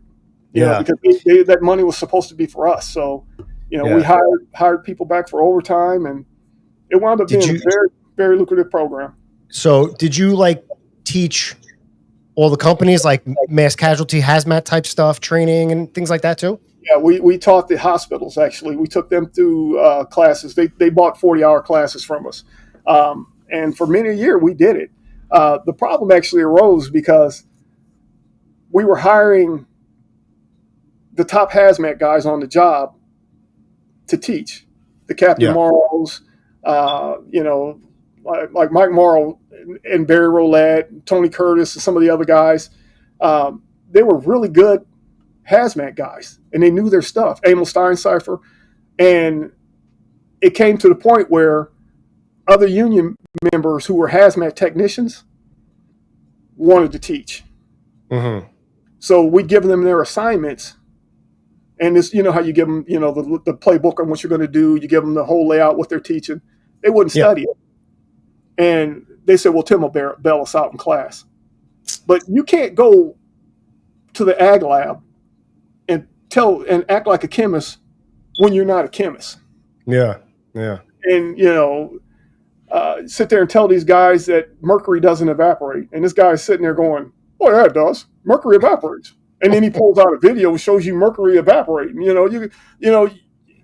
But if the guy would have read his lesson plan, he'd have seen that the video that the guy just showed you is in the lesson plan. Yeah. So it got to the point where the integrity of the teaching program was going downhill because everybody wanted to teach because they wanted that overtime money. Yeah, I was just saying they just wanted a paycheck. They didn't care about the curriculum or doing their homework. They just wanted a paycheck. Right, and yeah, it wound up, it wound up being kiboshed, and that's where Hashtag 911 started because the ag lab still wanted us to teach them. The hospitals, there's 3 of them here, wanted to learn. Caterpillar still wanted to learn, and at the time, me and Emil made some good money. We made $100,000 one year. Nice. Him and I, and it's a 2-way split. So we were like, cool. Sure. And, it's still out there. They're still paying somebody to teach them right now. But I just declined, last year, the Ag Lab called me up, asked me to come back to teach their 8-hour Hazmat class, offered me like $5,000. I told them, I said, I'm not doing it. One reason is because my certifications are gone now. You don't do that certain amount. Yeah. Just let them lap. Yeah, and they came back on it and goes, I didn't want to take the responsibility for that. And now you got to have $1 million life insurance, not life insurance, but $1 million policy in case somebody gets hurt in training. And I just don't want to get back into that. And I've forgotten so much stuff now. People ask me questions still. They call me and go, "Hey, we got a leaking cylinder. What do I do?" I'm like, "Oh, aren't you the coordinator? You got to get on YouTube." Stop the leak. Yeah. I learned everything from YouTube now. Let me pop up a picture here. There's putting a guy in a hazmat suit. I actually think that's Angie Allen, a female firefighter that I'm putting in that suit right there. That's at the training tower. You got a full head of hair there. Yeah. Nice. I wish I had it. Oh, that's great. All right, so you're done with the hazmat, you're done with Haztech, and you're writing books, you're writing science fiction novels. Like you got 5 of them published so far, right? And many more in the bank. What got you into not just writing, but science fiction novels? Like that's pretty cool. Well, the first book I ever read, I was out in actually California. I was in San Francisco. My brother took me to a used book place, and I picked up an Edgar Rice Burroughs book called Princess of Mars. And what drug me to it was the cover. It showed this big 8-armed monster and a Frank Frazetta type princess, the Conan princesses, and he was dragging her away. And I said, that is the coolest cover I've ever seen in my life, because back then, we had the black light posters of everything and, all that stuff. Yeah. And it just looked primal. And I wound up reading that book, and I was like, that is very good. Then I found out there were 8 other novels tied into that one. So I read them all. And then I found out this is a guy who wrote Tarzan. And I went, wow. And then I found out he had he was always on Mars or he was on Jupiter. And he was always, this is in the 50s and 60s he's writing these books, the height of it. And I just got enthralled with it. Then I read the Conan books. Yeah. The Robert E. Howard stuff. And I just, some of the Robert E. Howard books got so lame that I said, I can outright that. So I actually wrote a Conan book. So, really? I'm probably going to get in trouble for it, but I wrote it anyway. But I'm waiting on that letter to cease and desist because I think that's actually going to help me sell more. Oh, man. Now is this your first book that you wrote? Yeah, that's the first one I wrote. Nice. Apocalypse Orphan, book 1 of a Fractured Earth saga.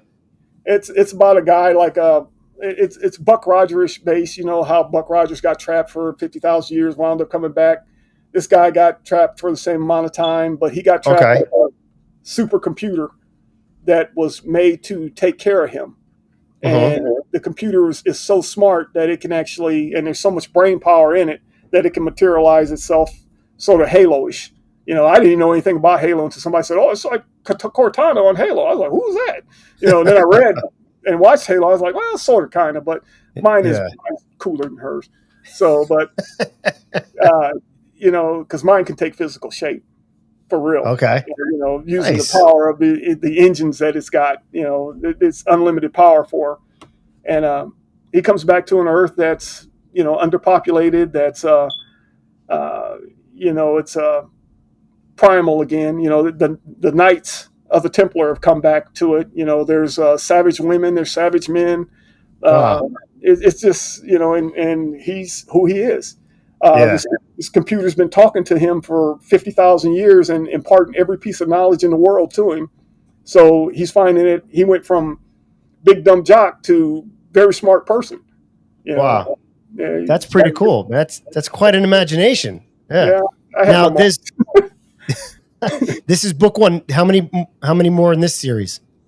There's one that I'm working on right now. Mm-hmm. Because you know, this computer girl in his books got hacked, and he's trying to figure out where 50,000 years there's no computers on the planet, but somebody just hacked her. Right. And he's trying to figure out who's hacked her, and you know, he had to turn her off. So I'm working on that one right now. It's probably 75% finished. I just need to clean it up. You know, Nice. a funny story about that is I had a editor call me when I first published that book. And he goes, I'm an editor. And he says, I want to edit your book for you. I go, okay, cool. He goes, send me the copies. And I didn't know this guy from anything. But, you know, Right. he send it to me and I'll give you a quote on editing it. And so I sent him my book. He goes, everything in red, I need you to change. So he sent me that book back, and the whole Word format thing, everything was red. The whole book was red. He goes, everything. He says, you're in 5 different tenses here. You know, you know, and I didn't. And then once he started explaining to everything that it was, you know, because I was just a mediocre student anyway, you know. Right. And I had wrote reports and stuff like that, but you know, I never really had tried to write anything. But now they got like Grammarly and all these other things out there to tell you if your sentence is bad. Yeah. And, you know, it's easier to write then. But back then, when you were just sitting there, one finger typing, because that's how I type. You know. Mm-hmm. Yeah. Yeah. I thought it was funny, but the guy wound up being my publisher for a while too, and he sent me a check when he says, "Hey, I'm getting ready to pay you your royalties." And I go, "Oh, okay, send me my royalties." It was $10,000. Oh, nice. And I was like, "Dude, did you just?" He goes, "Yeah." He goes, "Your book's selling pretty good." You know, I got to the point where I was like number 53 in the science fiction. You know, it's back way out the other way now. If you look at the Amazon thing. And one of them I have to go back in because it kicked it off. It said Kindle took over or something, and I have to go back in and re-put it back in. I haven't got to that yet. Right. Right. You know, I was just, yeah, that's my Conan book right there. That's the Conan book. Yeah, that was off of one page of a Conan book that I wrote that I just thought she was so cool. You know, the vampire. You know, she was the woman that never died, and she fell in love with Conan walking through a tomb, and you know, she bit him, and he pushed her away, and she told him that she loved him, and he would never get out, and that was the end of that because he got out the thing and never talked about her again. But she was the woman who never died, and I thought that was just such a good story that could be made up. Yeah, yeah. I wound up rewriting that one, and then I got another one called Prisoners of the Game. Let's see, is this it? There it is. And that's basically like an anime book right now. They got stuck in a video game. Really?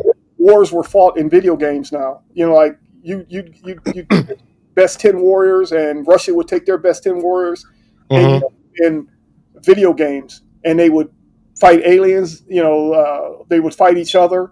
And the winner took all. But the game, the people who were dying in the games wound up coming to life for real, and they decided to attack mankind, saying, "You've been for years in these games. We are real, and you've been massacring us. There's thousands of us as dead, and we're going to destroy your world like you destroy ours." Oh man, so, dude, that's intense, man. That's intense. That's pretty wild. Yeah. Where can we can we get the books on Amazon? Where can we get the books? I'll link everything in the description, but where can we get them? They're on Amazon.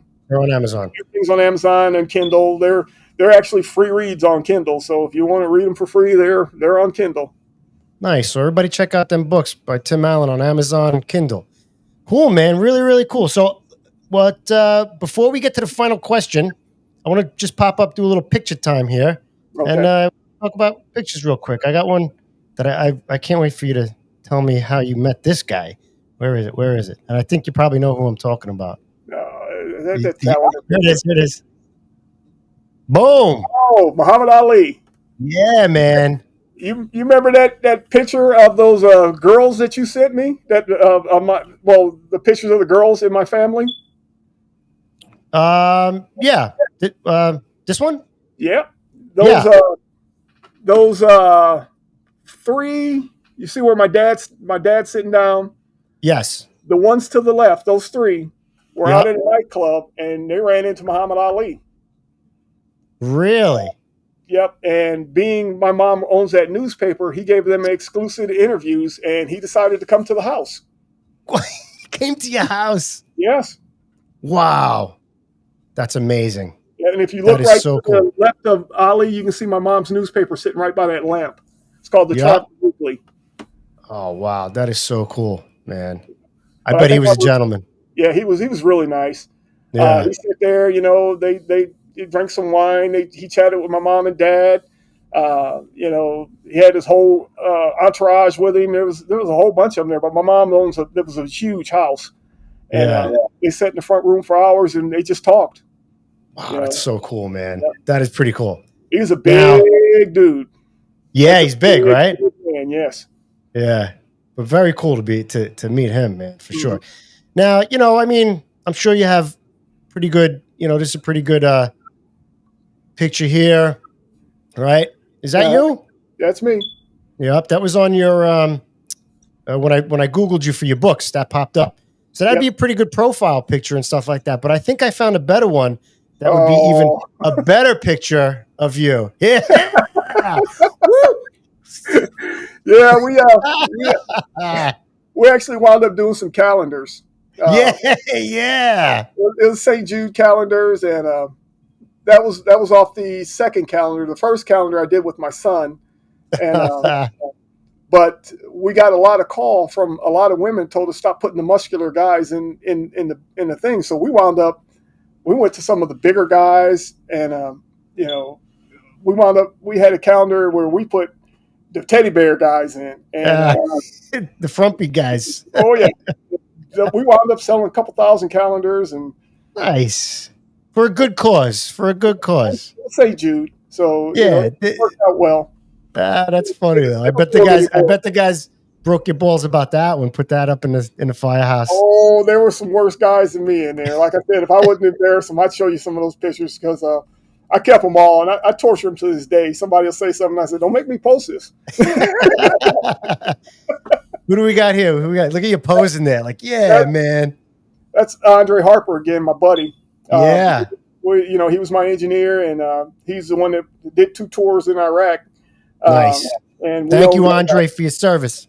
Andre's a good dude. We wound up opening up a club for kids, and we did that for a long time. Yep. For 7 years, we ran a club for kids, but kids are dangerous. The fighting, the weapons coming in. It just got to the point where we wound up closing it down and opened it up for adults. And we did that for another 3 or 4 years. And then finally we had a concert one night and had a snowstorm. And we lost our butts on that. And that was the end of that. Yeah. I had to get from under. It wound up running us bankrupt. But we had a good time for a few years. For a little while. Yes, there we go. We're in Puerto Vallarta. Nice. Yep. What kind of fish are those? They called them peacock fish. Peacock fish? That's what they called them because it opens up and that little thing opens up on their neck or something, and they were a hard fight. Really? Yeah, I've never took fishing like that before where my forearms were burning. Just reeling it in. It got to the point where I kept handing the poles to Andre. Goes, "Oh, it's your turn. It's your turn." He do it for 5 seconds and hand it back to you. Right? Yeah, we wound up catching our quota in like 25 minutes, and then we just coasted around, the bay for a couple hours drinking beers. Nice, And because nice. the guy was right on top of the fish, he knew that dude knew exactly where those fish were. Yeah. We went blue fishing or something out Cape Cod, and the guy just knew exactly where to go. We just dropped the line, and boom, we were pulling up fish. It was wild. It was really, really cool. I'm not much of a fisherman, but that was a lot of fun. I go with Andre now, and like I told him, I'm just, they get mad because I throw the pole in the water, we'll smoke a cigar, and I'll drink a beer. And he'll go, dude, you're Barber. I go, what about it? He goes, you got to fish. I don't give a care. I'm just out here for the commodity, I don't care about catching them. I don't want to clean them. I'm not taking them home, Nice. That's nice. My wife and my daughter and my niece, who might as well be my daughter. Yeah. Because, she goes everywhere with us. My daughter performing down in Texas. She sings Tejano music. Oh, cool. Yep. Oh, I take that back. We were at that was a Chicago concert we went to. Okay, I was going to say that looked like I wasn't even going to say, was that New York or Chicago? Chicago, because I was thinking we were down in Texas at down by the Alamo in San Antonio. But no, you see, I had my earplugs on because I went to a K-pop concert. I took them to see BTS, I think it's called, and the only thing I remember about that concert is I had my earplugs in, the earphones on top of them, and I was drinking cold beers. There you go, man. Yeah, but I sounds like a good day to me. Yeah. Let's do one more here. Let's see. Made the paper here. Yeah, I was exposed to chlorine. Those were the old suits when we first got in, and I don't know. Did you do hazmat ever? We trained. We had it every year. We had education day, they called it, and we would do a little bit of hazmat training, but nothing really. There's hazmat units and special units for that. They do all the training. I was just a regular engine guy, That one, the suit was actually pressure tested. You see it by my feet, but there's a little valve that screws back into the head and right by the rear hip, and one of those valves were out. It wasn't screwed back in. So when I was in there with that chlorine, we had shut down all these cylinders in the water company. Yeah. And I'm sitting in there, and my underarms start burning, my crotch starts burning, and I'm like, what the hell's going on? And I'm relaying this thing. I say, well, I think I have a problem going on here. I'm starting to smell chlorine, and I'm inside the suit air pack, but I'm smelling chlorine. And then it's green inside my suit because chlorine is green when it's leaking in the air. It's like looking through an old Coca-Cola bottle. Really? And and it's in my suit, and I can see it, wisp fly. And I said, man, it got to the point where I was walking out, and then I was running full speed. Man, so the suit was faulty then. The suit failed. The suit didn't fail. Whoever pressure tested the suit didn't put the valve back in it, but that's another story. Nobody ever took responsibility for it, but it taught me a valuable thing which I taught all the guys everywhere I taught from then on was check your own damn suit. Yeah. Yeah. You check your zipper, you check your seam, you check your valves, you check it. Don't depend on somebody going over your suit. Just because it came out new out of the package does not mean it is brand new. You need to check everything. And that's one thing I pushed when I was teaching hazmat. Check your own stuff. Check your stuff out. Yeah, for sure. All right, so we're getting on here. We can't get to every picture because we've got a lot, but I want to get to the final question of the day. I usually, on occasion, I co-host this show called Getting Salty. You see the sign here. They've been doing this for 6-7 years. They've given me some inspiration, and they do. And at the end of the show, they do an old school tip of the day. So I kind of like to ask guys, what kind of advice would you give to either new firemen or maybe officers coming up on how to act, how to be a new fireman, what to do, what to expect? What kind of advice would you give to a new guy coming on a job from Captain Tim Allen? What I would tell you is whatever goes on at the firehouse should be like Vegas. Stays at the firehouse. Don't take any problems out of the firehouse. If you have an issue with a guy in the firehouse, go through your chain of command. Talk to your engineer. If it's the engineer, you talk to your captain. If it's your captain, talk to him and tell him, look, I don't appreciate what you're doing. I don't appreciate how this is going, but try to keep it inside the firehouse. Also, don't take it home with you. If you have problems at work, leave them at work. Don't take the language home to work either, because firehouse language is very curse-filled. And you don't need to be somebody that every other word at home around your kids or around your family is a swear word. Don't take that home. But my thing is work it out at work, if you got issues with people. Once it gets out of the firehouse, Chief Ernie Russell used to say it's a dog and pony show, because that's what it turns into. You get the union involved, then you get the chiefs involved, then you can get HR involved. A simple problem that went from something that could have been handled in-house winds up at City Hall and in the news. And you don't need that. Handle it at work. Go outside, go in the back and fight in the back, and then come upstairs and have a cup of coffee. But once it's done, it's done. And we talked earlier, I feel a lot of guys just nowadays, they can't take a joke. I remember guys looking at battalion chiefs walking around outside, and we'd be on the second floor. They'd have a hose line in their hand, Mike Morrill, and he'd spray them, knock their helmet off with the hose line, and go, "Oops, sorry, chief." The chief didn't get mad. He just go, "All right, Mike." But it never went anywhere. Nowadays, you guys got to have a spine, and it just doesn't seem like everybody has that anymore. And as for, somebody being in charge, a new captain, remember what you did and the stuff you pulled before you put your finger down or put your foot down on somebody's neck. If you did something that this kid just did to you and you did it to somebody else, you should sit back and smile and go, "Yeah, that's pretty funny, but you shouldn't have done that. And let's not let that happen again." Don't get mad and take it to the dog and pony show again, And I feel a lot of guys, they just want to escalate everything right up the chain of command now without handling it yourself. That's how I look at it, and that's how I was brought up. Handle it in firehouse. Yeah. Old school guys handling it like men.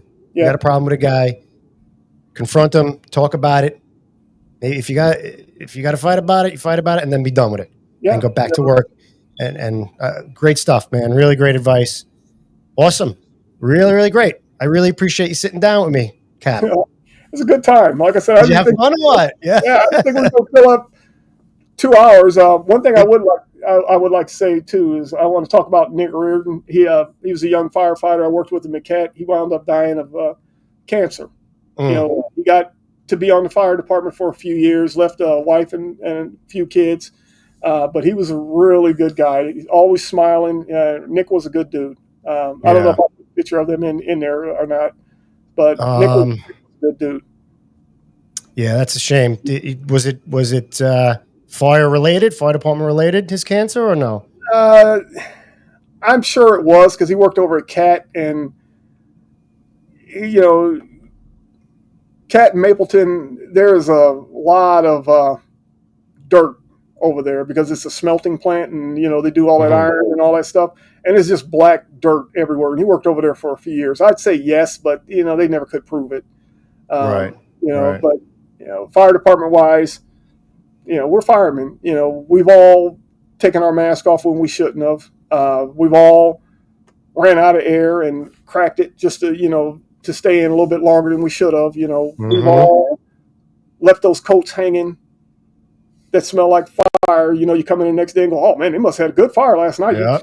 We've all done that. We've all went home because instead of taking a shower directly after work, it was at shift change time. You just went home. you know, we've all threw those clothes downstairs and smelled it all day long. You know, you slept with your boots by your bed, you know, your turnout boots right by your bed, and they smelled like smoke, and you inhaled that all night. You know, we're all smarter now, but you know, I'm pretty sure somewhere down the line, I hate to say that, you know, we've all probably got a little something somewhere. That's yeah, you know, yeah. You're probably right about that, Cap, for sure. That's it's one thing, but you know, it's hard to change a guy who's in there and aggressive and want to stay in a little longer. And we've all done it, like you said. We crack the mask, we take it off. It just is what it is. You know, it's a dangerous job, and unfortunately, sometimes it lingers. As we have found out here in New York, for sure, after 9/11, we've lost more guys now than we had on that day in the fire department through cancers and all sorts of stuff. So I definitely know what you're saying. But this was a lot of fun. I hope you had fun. Yeah. I enjoyed it. I didn't think I had 2 hours of stories in me. And, you know, it goes fast. It goes fast, right? Oh, yeah. The 2 hours goes pretty quick. But thanks so much. You get your books on Amazon, right? Yep. Captain books by Captain Tim Allen. Yep. When we find you on social media, you want to put anything out like that? I would, but I don't remember what none of that stuff is. Like I said, I got to the point where, you know, I like to smoke cigars, hang with my wife, hang with my friends, and just reminisce about old times. And like I said, COVID kind of threw off my getting back to the firehouse to visit my old friends, and now it feels awkward a little bit now when I go back. You know, it's like, why is he here? You know, because COVID for a year and a half, 2 years stopped I'm going back, so I feel a little awkward going back to the firehouse sometimes. And and heck, the last time I walked in the firehouse, it was 80% of the guys I had never seen before in my life. Mm-hmm. You know, I was like, who I just got hired last year. Okay, you look like you can do the job. You know, just enjoy it. It's the greatest job in the world. Oh my gosh! And if you get the right crews, and your career goes quick, man. Blink of an eye. It sure does. 30 years is boom. And what is it? 27 now is the new 30. They say. Is that what they say? I don't know. Yeah. Wow. Awesome. Well, hey, man, thanks so much. I really appreciate it. Like I said before, don't hang up. We're going to chat for 5 more minutes before I stop recording. But anyway, thanks, Captain Tim Allen, Peoria Fire Department. Really appreciate you coming on the kitchen table. Thanks for chopping it up. Remember, everybody, it must be true if you heard it at the kitchen table. Thanks, Cap. Thank you. Hang on.